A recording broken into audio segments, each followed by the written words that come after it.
Welcome back and thank you for joining us once again. This is the Angaza show, and today tunataka kuongea kuhusu drugs and more so maybe tuongea kuhusu pombe sana. Like in Nairobi, it is now a norm. Friday ni siku ya sherehe, Saturday ni siku ya sherehe, Sunday ni siku ya kukunywa supu ukitoa hangover. I don't know about other towns. I was driving towards Eldoret and I realized we are moving from mega churches to mega clubs. When you go towards, some of the, even a town like Kenol, the first thing that invites you is a very big club. And we are looking at the culture, the young people, whatever is happening. And we need to ask ourselves very technical questions because sometimes we celebrate death. Even the manufacturer anakuanga ameandika hii kitu itakudedisha, but ni watu wajali ama what's the problem? And with me is an amazing audience, and I just want to talk. They have an amazing story and I want them to begin by introducing themselves. Bwana asifiwe sana and karibu sana. Thank you very much. I'm Crispus Githai Kimaru. I'm a recovering alcoholic, 6 years sober now, and that was after a struggle of 17 years. Wow. Nilikuwa nimekunywa kabisa. I might look smart right now, but saizi it's around 11. Saizi ningekuwa kwa mtaro. And I got a job at Safaricom. I lost it. I got another one at TSC teaching, high school teaching. I lost the job because of addiction.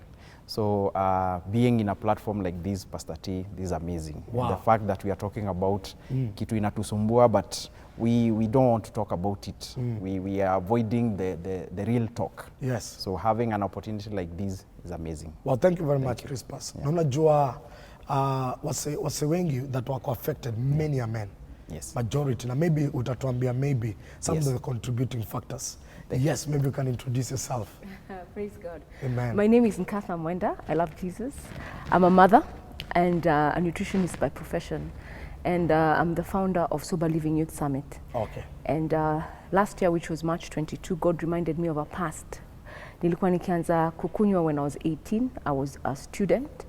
And I didn't know just that experimenting will lead to over 10 years of using alcohol and finally getting addicted. Okay. I've been sober for 6 years, 4 months, Okay. and it is by the grace of God. Amen. I didn't go to rehab. Just one night in 2016, I slept high, had a dream, and my dreams come true. So I had a dream of my death outside the local pub. And that morning when I woke up, I remember the dream. I must really love life. And I remember just saying, hey, you mean this thing can happen? So automatically the urge to drink and to smoke ceased from there. Wow. How I noticed it ceased is that day, when you wake up from hangover, the first thing ni kutoa lock. Yeah. That afternoon sikuenda kutoa lock. And a week passed by. The friends who used to call me for party or for hanging out, their calls stopped making sense and I stopped picking, neither would I return them. A year passed by. Then 5 years later, which is last year in March, is when God reminded me and he told me, I want you to share your story. And the message is alcohol harms and addiction is real and it is a whole of the enemy. But because he healed me, it is possible that he can heal the many who are struggling as Amen. well. So I'm glad to just be at the forefront, Wow. highlighting the harm alcohol causes. All alcohol, be it illicit, counterfeit, all alcohol is Even harmful. legal ones. Even the legal Pombe ones. ni pombe. Pombe ni pombe.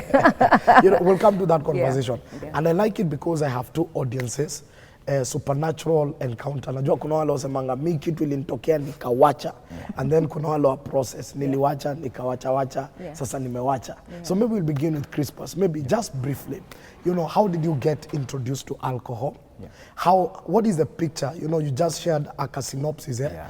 And ika movie kianza vile mtu upeananga ka intro. Yeah. Maybe when did you get introduced to alcohol? Was it alcohol alone? Yeah. Were there underlying issues? Because sometimes tunaonanga walevi, but kuna mtu ukikaa naye usikize jani yake, una discover not verifying ulevi, but there is something underlying that triggers the person to always go there.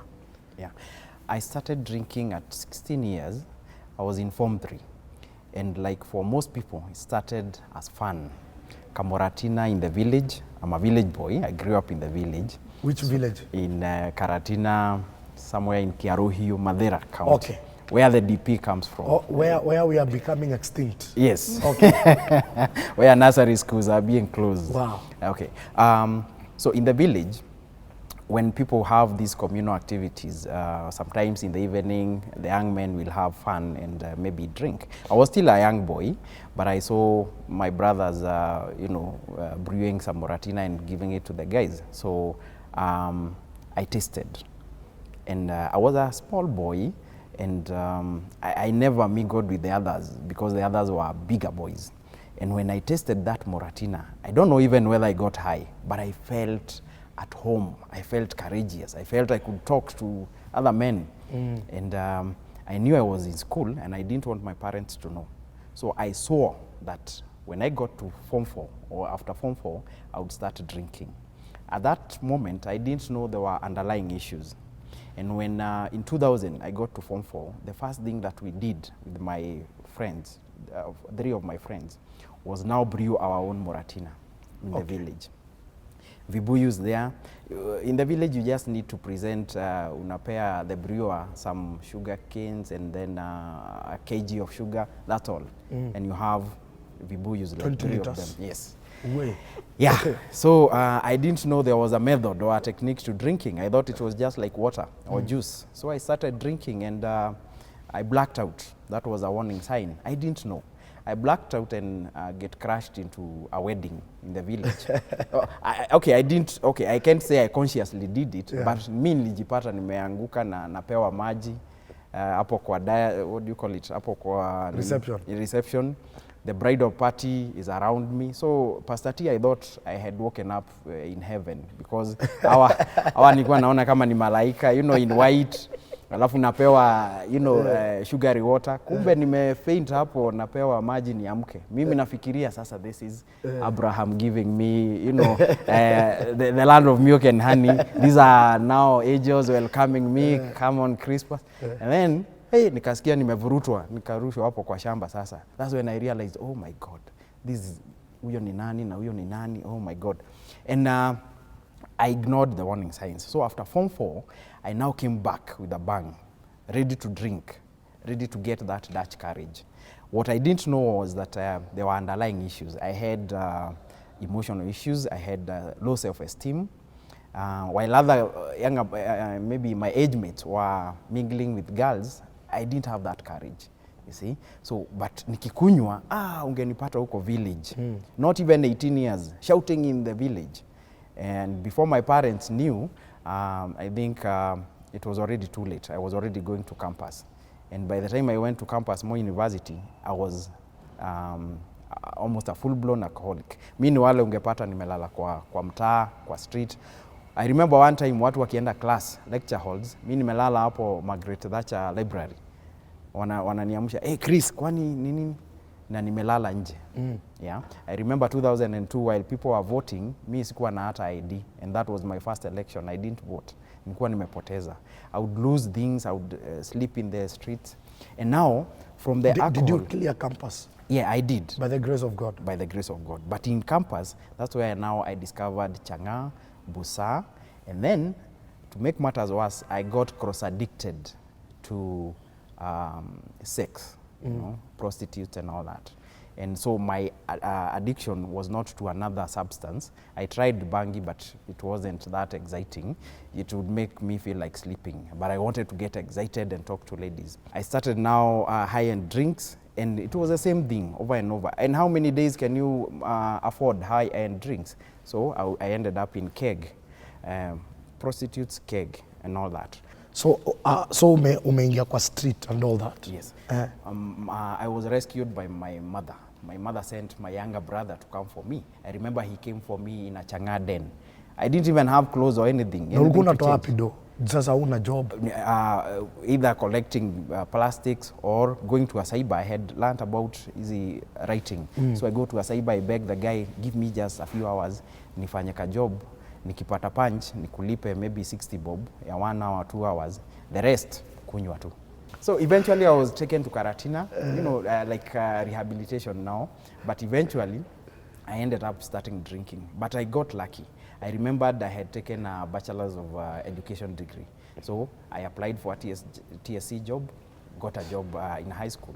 But again, the money came. I started drinking. At that time, I had a fiancée. She was pregnant. I didn't even care. The money came, warning letters and all that.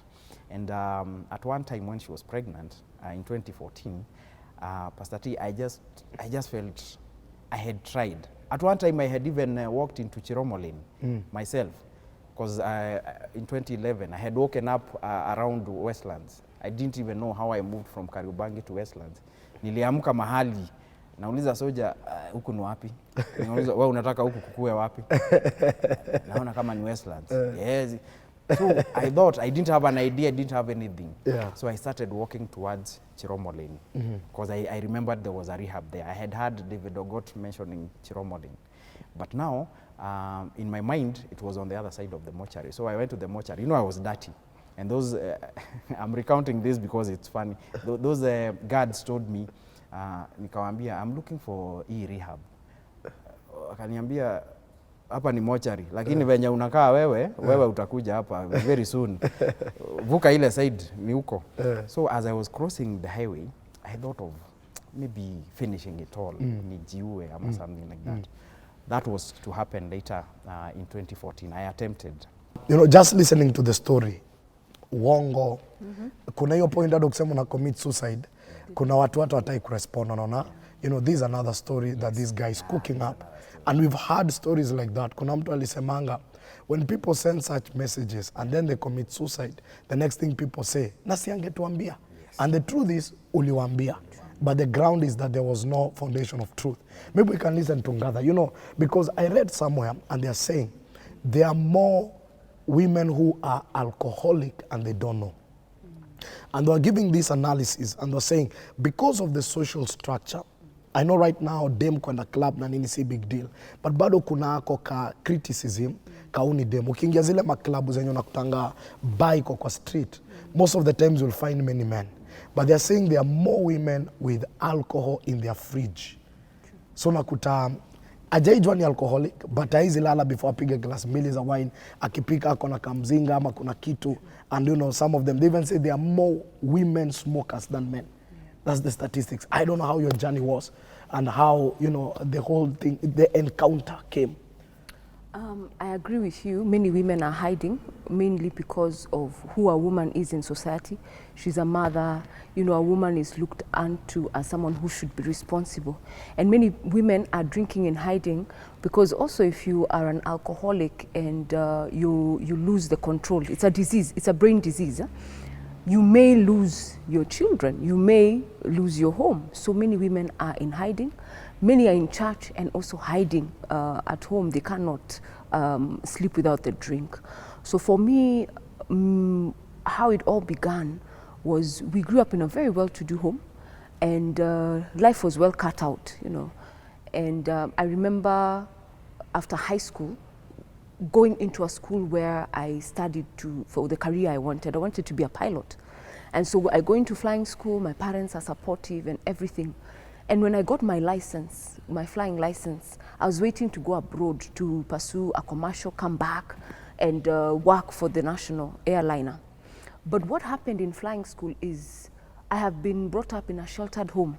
Fear of God, fear of men, you know, do this, don't do this. So when I went to that school, there was a assemblyhood of freedom. And there were more men than women. And the automatic friends were the guys. And we are flying. And I'm a young girl, 18-year-old, and there's a tension. So this attention, this need to fit in, when they would talk about having a smoke here, I had never smoked, I had never drunk, but I just found myself accepting. My first experience was one of my friends giving me a cigarette and stundu. Stundu is what they call weed. Okay. So he told me, go try it out and tell me how it was. Kisha, hey, hiyo ilikuwa many years ago. Nishajua hiyo miaka. Yeah. So I remember going home, trying the cigarette, I coughed. And I'm hiding uko in the garden. Then I tried your stundu, your kishash. See, I saw the house lifting up. See, I'm holding myself to stand up. I vowed I would never smoke that stuff, because if this is what a puff can do. And so I never ever tried or experimented with that particular one. But cigarettes is something that I easily used. After school, would go out for drinks, and that's how I innocently started drinking alcohol. Now, that was just experimenting. This time at home, did your parents know about it? Now, they noticed much later. You know, when I got my license and they were going through a transition, they were not able to take me abroad. So they were already talking of stories. Go to a local school, pursue a degree. You know, when we are ready, you will continue with your career. And I remember going to the university and going with my results slip. And I qualified, you know, to attend a public institution to pursue a degree in nutrition. When I went to campus, it was either I was in the classroom or drinking in the student center. That was my coping mechanism. Many people wonder, but what was your challenge? When you go through an extreme life change without any guidance therapy, I'm telling you, there are people who might overcome and they have the resilience, and there are those who don't. Along the way, I would black out. There was attempted rapes. Then when the attempted rape happened through a close friend of a friend, the dreams I had of a white wedding and settling down and having my own home just went out the window, because I couldn't imagine someone being so heartless to try and take advantage when I was drunk. And because it became a whole scandal and everyone was talking in school, instead of stopping the drinking or, you know, reforming my ways, I was drawn more to the alcohol. So I thank God I was able to clear campus after 3 years. I went in for the long holidays. Instead of the long holidays, I went back to school. But I left campus with a reputation, all kinds of names, because when you are a drunkard, like Crispa said, it is not even about the quantity, it is lack of control. When you open a drink, there are those people you will notice, they open a drink, they will drink maybe 2 bottles and they go home. But an alcoholic is someone who is not satisfied even when they're high. That's how I used to drink. So I'd black out, I'd find myself in compromising situations, in places. I would find myself in, and make risky decisions. What is coming up very clearly is that unaweza kuwa uko alcoholic, uko ndani, unafikiria life iko sawa, but everyone outside is seeing there is a problem. It's true. When now they start, even yourself, you will notice there's a problem. Yes. You'll notice, why? Or you'll ask yourself after the drinking or when you sober up, yesterday I went for that meeting high. You know, something is a problem. So for me, how many times did I stop? I stopped many times. And there's also a time I stopped drinking for 6 months, thinking now I'm okay, I can just try and drink 1 or 2. An alcoholic has no control. So you've been clean for 6 months. That day you take a sip, you drink bottles. I used to drink in the bottles. Okay. So I thank God that night. I remember in 2016, January, I just told God, you know, there's been so many incidences in my life, even the trust with parents, trust with colleagues, trust, you know, there's no more, people don't even believe or trust in you. And by this time I have a son, then he was 9 years. Meaning, for him, Mondays he never used to go to school most of the time. I never wanted to drink where he was. So every Friday, because that's when Sherehe begins, I would call my parents and tell them how I'm traveling out of town and if I can take him so that he can be there over the weekend. My son was brought up in my absence, yet I was there. We are coming to that conversation because I'm looking at 2 levels. The first one is that kinda you had a supportive home. Though you had this issue, you had a supportive home, and kinda you had people who had given up on you. You know, kama mtu wa mochari anaweza kuambia rehab iko hapa, lakini naona ukikuja hapa very soon. It means the environments were different, and we want to look at that because there are people who have given up because of environment, and there are people who also have not gotten out because they feel like, okay, watu wananielewa.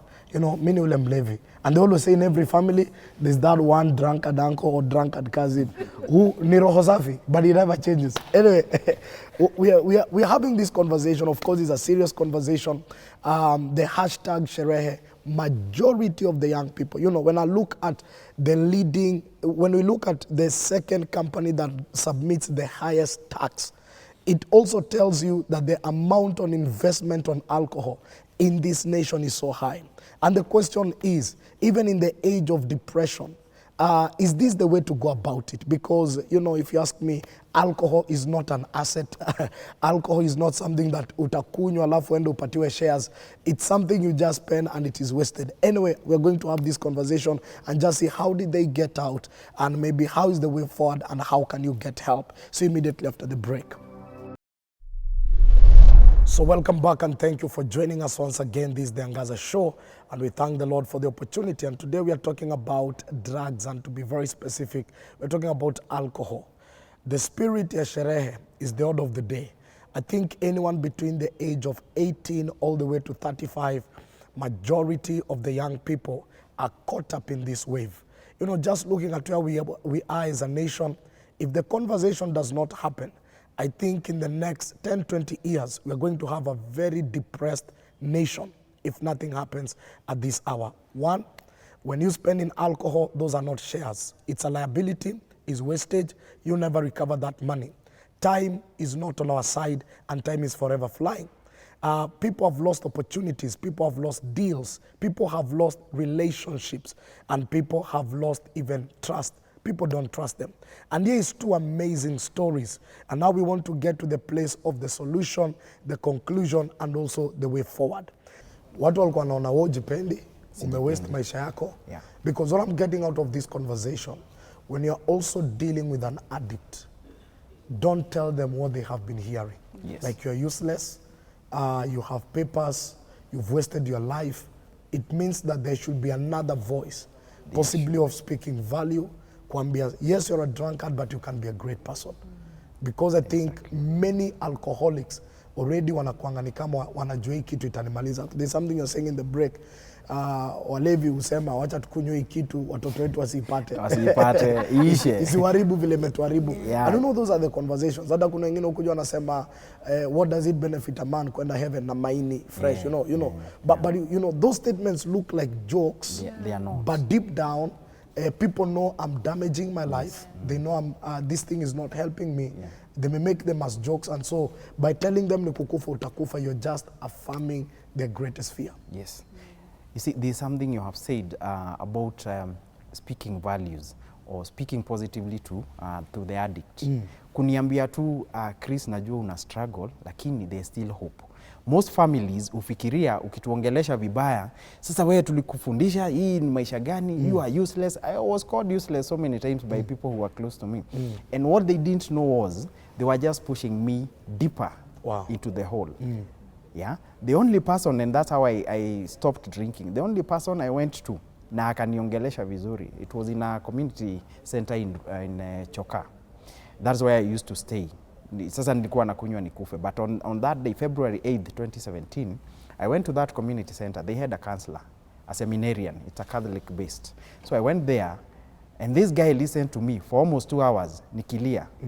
And then nilikuwa nimemwambia kwanza mimi nataka food. Then he gave me 50 bob. I left there at almost 10 in the night. Akaniambia hii usikunywe. I was like, this is a stranger. Amenisikiza all that time. Hanijudge na ameniambia kuja asubuhi tuongee. And that's what I did. And I said, God, if I spend this night sober, I'll go back to that guy and see what will happen. So I went and ate, nikakula, nikaona, you know, it was like a new world. Watu wanakula na hawakunywi. You know, for the first time, I was able to finish a bowl of maharagwe and rice. And I went to the house and I locked myself in na nikaita my neighbor, Wamwangi, shika hii funguo, saki kutoka, unifungulia asubuhi. And that's what I did for almost a week. I went to that guy. That guy was affirming me that I'm a human being. He wasn't defining me using alcohol. You know, he was seeing me as a human being. And then he introduced me to Alcoholic Anonymous. And that's how my journey started. What is Alcoholic Anonymous? Alcoholic Anonymous is a group. It's an international group of people who come together who are in recovery. Okay. We share our stories. Then it's a 12, we call it, there's a 12-step program where you go from step 1 to step 12. It's like a healing process, Wow. okay, to overcome. And it has helped millions of people. It's spiritual, not religious. So anyone from any faith can join. Wow. You start by recognizing you are powerless at that point, and then you accept there is a higher power, you know, and then towards the end, you also have to do a self-inventory. All wale watu umekosea wote, you rebuild those bridges. By the time you are done with the 12 steps, you are like a new human being. And then there are so many meetings even in Nairobi, even here. So Ngata, Yes. so you are here, divine encounter. For you, it's those unique stories of umelala, umeota, and boom, kesho umeamka na nguvu mpya. Yeah. Yes. So I thank God for that turnaround because, like I mentioned, every Monday my son would miss school because I've taken him home so that I can sherehe from Friday and Saturday. So anytime I drank on Sunday, there's no way I'm going home to pick him when I'm high.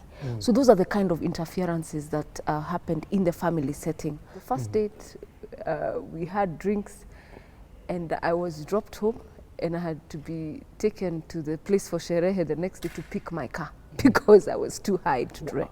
So that's the kind of relationship I had. So it obviously did not. Because I'm looking It did not materialize. So I lost a relationship because of drinking. Yes. from a reality of there are many single mothers Yeah. who it's out of this kind of lifestyle that they got a child.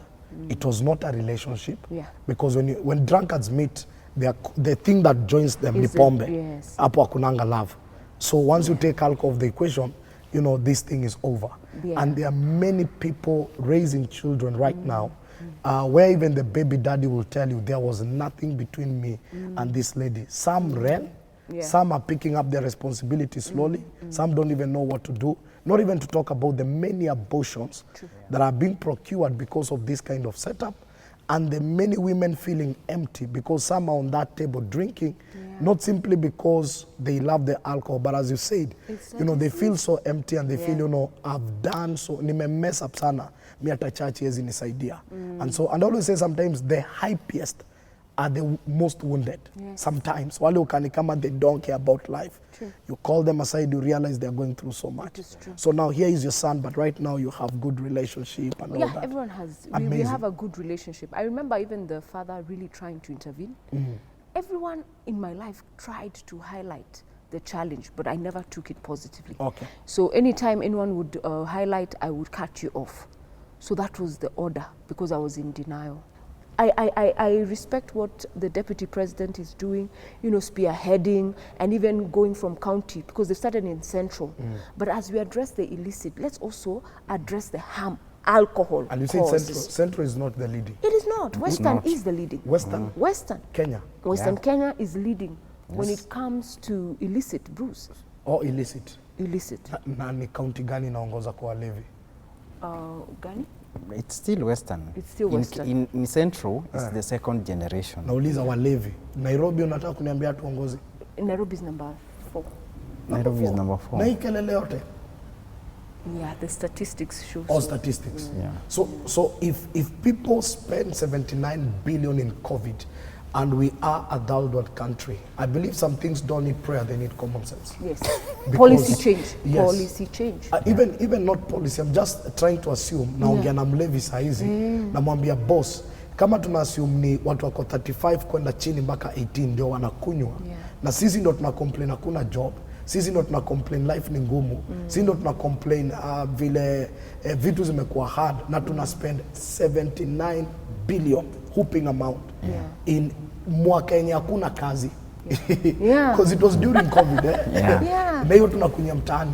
Ni kumaanisha as young people lazima tujite mkutano tujiulize what are our values, Exactly. priorities zetu za life ni gani, because 10 years from now, as I said, no alcoholic company watakupatia shares. Wakwambia boss umekunywa miaka mob, kulingana na investment yako kwa hii kampuni, this is the shares enye umetusaidia kumake. I know it's such a crisis. Let me add also with Mount Kenya crisis, we have to understand the Moratinas and all this they're calling illicit have been drunk for centuries. And because there's been no intervention to address the harm alcohol causes over the years, that's why you are finding alcoholism is generational. If we started interventions, even now, creating awareness on harm, offering recovery solutions, investing in mental health, investing in what we are talking about, mentorship, where people can be listened to, then we will address or make it easier for us to save a generation. Wow. But what the impact is because no one spoke and offered solutions over in the past. But you guys are doing and that now. even now, as they are saying, let us arrest and arrest, what are they going to do with the already existing addicted persons? Okay. What do you, I don't hear them talk about Don't arrest anything. addiction. You know, our time is up, so you guys need to give your last statements. Okay. Before Wazimizimi estimate. For me, what we have in Kenya is not an alcohol problem. It's an addiction problem. Thank you. Were it not addiction, we will not be talking about it. So many people are addicted or are in addiction, but they don't know. They don't even want to accept. They're in denial. They have messed their jobs. They are messing their jobs, their families. They don't do the things they love to do. They have higher tolerance of alcohol. They are dependent. They have withdrawal symptoms and many other problems. There is the criteria we use. So we are calling them functional alcoholics, but they are not. They are just alcoholics. So even as we close bars, even as we pour the illicit brews, what about the addiction? Why are we not talking about the addiction? Because that is, like Nkada is saying, the generational issue. If my dad is an alcoholic and maybe he's addicted, we need to help him so that my younger brothers are able to go to school, because if he is not helped, then it means my younger brothers will not go to school because he will waste all the money. Okay, so you see, if we don't deal with the addiction, we are wasting an entire generation. If we pour the alcohol and the illicit brews, it's good. That is the supply side. But we also need to know that now there are other alternatives. There's mogoka.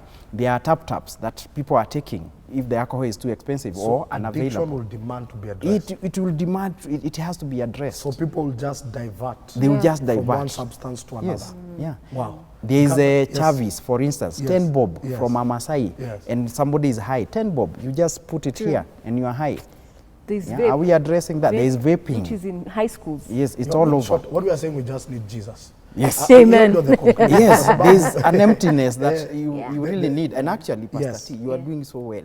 And continue talking about the impact of spirituality. That reconnection with oneself and with the higher power, it helps in recovery. And actually, most of the successful programs in recovery, they are spiritual based. Wow. Yes, there is that. You've mentioned one. Yeah. Just mention it on the camera for the sake of anyone who wants to join. Alcoholic Anonymous. They just Google that. Yes, AA, and we have meetings all over Kenya. Okay. Even in Nyeri now we have a meeting. At All Saints Cathedral we have a meeting on Monday. Holy Family Basilica, yes, here, there's a room here where they have a meeting at 12:30. Holy Family Basilica, there's a meeting. Consolata Shrine, there's a meeting. And there are other meetings. We can share that information with you. Maybe you can have it on the show. That's so okay. that people can attend those Gather places. and Crispus, God created time, men created watches. Thank you. Very quickly. It's a very deep conversation. Yeah. I believe we can't finish it in one Yes. sitting. Yes. Yeah. And it's something we'll want to pursue more and more. Ukiangalia gauge, at the end of the day, gauge uishia kwa urino. We need to talk to a generation and just bring our priorities to Julize. Hii kitu inanisaidia na nini? Ni wapi niko kwa future? Being a third world country, this is not the direction we'll take. And I like what they have just said. At the end of the day, the solution is at the cross of Calvary. Addictions cannot be dealt by laws. You can make laws, but unless you change the hearts of men, you can never change the lives of men. And I believe that's where Jesus comes in. The Bible says he's the way, the truth, and the life. And he says, is any one of you carrying heavy burdens, let him come unto me because I'll make the burden lighter. Anyway, thank you very much. This is Angaza Show. And next you'll be joining us for the Crossroad segment where we'll be sharing the word of the day. May God bless you. See you in the next segment. Otherwise, mazeme kwa Asante. timoja to your power. Thank you, Yes, Pastor God T. bless you. God Asante. bless you. Asante.